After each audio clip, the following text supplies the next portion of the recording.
ચોમાસાની ઋતુમાં ધરતીપુત્રો ચિંતામાં, પાણી નિકાલનો અભાવ, મહેનત પાણીમાં, આર્થિક સંકટનો માર, સહાયની ઉઠી માંગ. આ વ્યથા છે સાબરકાંઠા જિલ્લાના ધરતીપુત્રોની. સારા વળતરની આશાએ અહીંના ખેડૂતોએ કપાસ, મગફળી, સોયાબીન અને શાકભાજીનું વાવેતર પુષ્કળ પ્રમાણમાં કર્યું હતું. જોકે પાણી નિકાલની વ્યવસ્થાના અભાવે ધરતીપુત્રોની મહેનત પર પાણી ફરી વળ્યું છે. મારા ગામમાં 5-7 દિવસ વરસાદ આવ્યો એટલે મગફળીમાં પુષ્કળ પાણી ભરાઈ ગયું. પાણી નીકળી જ ના શક્યું. 10 દિવસથી આજે પાણી છે.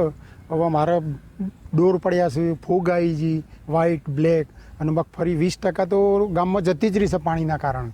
એટલે હવે શું કરવું એ પ્રશ્ન જ થયો છે અમારા માટે. હિંમતનગર, પ્રાંતિજ, તલોદ, ઈડર અને વડાલી તાલુકામાં મગફળીનું વાવેતર કરવા ખેડૂતોએ મોંઘા ભાવે બિયારણની ખરીદી કરી તથા મજૂરી ખર્ચ ચૂકવી છે. જોકે વરસાદે વિનાશ વેરતા જગતનો તાત હવે સરકાર પાસે સહાયની આશા બીજી તરફ રાખી રહ્યો છે. અમારા ખેતરમાં 10 વીઘા અમે મગફળી વાવી છે. તેમાં પાણીનું નિકાલ કોઈ છે નહીં. પાણી અઠવાડિયાથી ભરાઈ ગયું છે. હજી અઠવાડિયા સિવાય નીકળે એવું નિકાલ થાય એવું નથી. તો ફૂગ, ઉધેવ બધું આવે છે. તો એના સહાય માટે અમને હાલવા વિનંતી. એક સાંધે ત્યાં 13 તૂટે જેવી સ્થિતિ અન્નદાતાની થઈ છે. ત્યારે જોવું એ રહ્યું કે સર્વેની કામગીરી કેટલી સ્પીડમાં થાય છે. યશ ઉપાધ્યાય, ગુજરાત ફર્સ્ટ, સાબરકાંઠા. તો પંચમહાલના ગોધરામાં વરસાદે તારાજી સર્જી છે, જેમાં ભામૈયા ગામના ખેડૂતોની હાલત કફોડી બની છે. નદી અને કોતરના કાંઠે ખેતરોમાં પૂરના પાણી ફરી વળ્યા છે. ખેડૂતોના ખેતરોમાં પાણી ફરી વળતા નુકસાન ગયું છે. ખેડૂતોના ડાંગર, મકાઈ સહિતના પાકને નુકસાન છે. ખેડૂતોના મબલક પાકને મોટું નુકસાન થયું છે.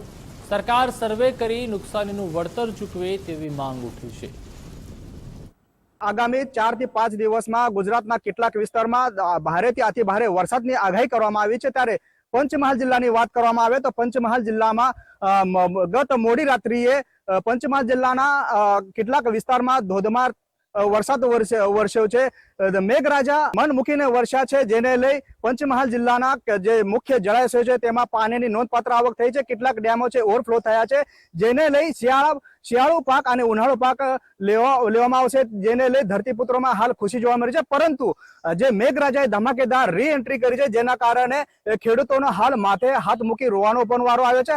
કેટલાક હાલ સીધા દ્રશ્યો બતાવવાના પ્રયત્ન કરીશ કે ગત મોડી રાત્રિએ ધોધમાર વરસાદના કારણે નદી નાળા છલકાયા છે. નદી નાળાનું જે પાણી છે તે હાલ ધરતીપુત્રોના જે ખેતરોમાં છે એ ખેતરોમાં ફરી વળ્યો છે, જેના કારણે ખેતરોમાં મોંઘું બિયારણ અને ખાતર લાવી જે વાવેતર કરવામાં જે પાકનું વાવેતર કરવામાં આવ્યું છે, જેમાં ડાંગર અને મકાઈનું મોટા પાયે ધોવાણ થયું છે, જેના કારણે ખેડૂતોને મોટું નુકસાન ભોગવાનો હાલ વારો આવ્યો છે. ત્યારે હાલ અહીંના જે ખેડૂતો છે આપણા સાથે જોડાયેલા છે. અમારે મકાઈની ખેતી હતી, એમાં વરસાદ વધારે એટલે પડી ગઈ મકાઈ અને ખરાબ થઈ ગયું. અંદર પાણી થઈ ગયું. આ મકાઈ પાકે એવું કઈ છે નહીં શક્યતા. અને બીજા નંબરમાં ડાંગર છે. ડાંગર બી પણ વરસાદ વધારે એટલે ડાંગરનું જે રોપાણ કર્યું હતું એ બધું નીકળી ગયું, ઉખડીને જતું રહ્યું. ખેતરમાં જે મકાઈનો પાક કરેલો હતો અને ડાંગરનો જે વરસાદી પાણી આવ્યું છે ધોવાણ થયો છે. અને તો હાલ બીજા અન્ય બે ખેડૂત છે. શું કહેશો, આપણું નામ શું છે અને આપણે કેટલા વીઘામાં આપણે કયા પ્રકારનો પાક કર્યો હતો અને હાલ આવી તેની સ્થિતિ કેવી છે? મારું નામ છે રણજીતસિંહ નરવતસિંહ, ભામૈયા પૂર્વાનો છું. જે અત્યારે અમે ડાંગરની ખેતી કરી હતી, ડાંગરની ખેતીની અંદર પૂરું આવે ને વરસાદ વધારે થવાથી પૂર આવવાથી ડાંગર પૂરી લેંદાઈને બહાર નીકળી ગઈ છે અને તણાઈ ગઈ છે. અત્યારે મકાઈ બી એ રીતે ફરી પૂર આવ્યું એટલે મકાઈ બી તણાઈ ગઈ છે.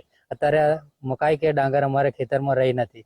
એટલે સરકારશ્રી પાસે અમે માંગ કરીએ છીએ કે અમને વળતર વહેલી તકે આપે એવી અમારી માંગ કરીએ છીએ. પાક છે અને ડાંગરનો પાક છે તે ધોવાણ થયો છે, તેને મોટું નુકસાન થયું છે. આપનું નામ શું છે અને આપણે ખેતરમાં કયા પ્રકારનો પાક કરવામાં આવ્યો હતો, કઈ પાક કરવામાં આવ્યો હતો અને હાલ આવી તેની સ્થિતિ કેવી છે? મારું નામ સંજય કુમાર અર્જુનભાઈ. હાલમાં ડાંગરનું વાવેતર કર્યું હતું, તેમાં બધું ધોવાઈને નીકળી ગયું. તો હવે મેં વાવેતર તો બહુ મોંઘું પડ્યું અને એમાં કોઈ છે નહીં કઈ, તો એનું વળતર આપો એવી અમારી અપેક્ષા છે. પૂરગ્રસ્ત વિસ્તાર છે, જે અસરગ્રસ્ત વિસ્તાર છે, તેને વહેલી તકે સર્વેની કામગીરી પૂરઝડપે કરવામાં આવે અને વહેલી તકે ખેડૂતોને જે 100% વળતર આપવામાં આવે, જેથી ખેડૂતો આ વળતરના સહારે આગામી જે શિયાળાનો પાક છે કે શિયાળાની ખેતી કરી શકે તેવી હાલ સ્થિતિ ખેડૂતોની છે. તો વહેલી તકે ખેડૂતોને 100% વળતર આપવામાં આવે તેવી હાલ ખેડૂતો માંગ કરી રહ્યા છે. Namdev Patil, Gujarat first news, Godhra.